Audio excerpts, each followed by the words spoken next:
अस्सलामुअलैकुम viewers. Something is better than nothing का क्या मतलब होता है, चलिए आज की इस वीडियो में आपको समझाता हूँ। Something is better than nothing का मतलब होता है कुछ भी नहीं मिलने से बेहतर है कुछ मिल जाए।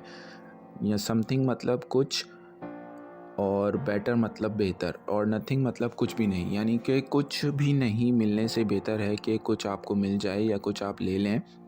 इसकी एग्ज़ाम्पल इस तरह से दे देते हैं कि आप कोई अच्छी जॉब करना चाहते हैं, बहुत अच्छी जॉब करना चाहते हैं, और आप बहुत पढ़े लिखे हैं और आपने सोच रखा है कि आपको बहुत अच्छी जॉब मिल जाएगी, लेकिन आपको बहुत अच्छी जॉब नहीं मिलती। उसकी बजाय आपको कोई ऐसी जॉब मिलती है जो बी ग्रेड हो, सी ग्रेड हो, या कोई छोटी जॉब मिल जाती है, तो आप वो जॉब कर लेते हैं। तो उसी लिए आप इसी फ़ॉर्मूले को अप्लाई करते हैं कि आपने बड़ी जॉब छोड़ दी है और आपने अच्छा नहीं लिया, मतलब कुछ ले लिया है आपने और कुछ नहीं लेने के बजाय, यानी कि आप अगर बड़ी जॉब नहीं करते तो आप कुछ भी जॉब नहीं कर सकते थे और आप बेरोज़गार रहते।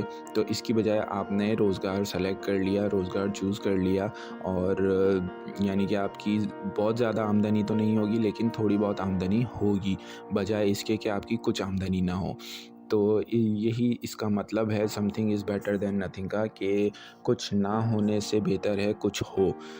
तो उम्मीद है दोस्तों आपको इसका मतलब समझ में आ गया होगा। अगर ये वीडियो आपको पसंद आई हो तो लाइक ज़रूर कर दें और हमारे चैनल को सब्सक्राइब ज़रूर कर दें।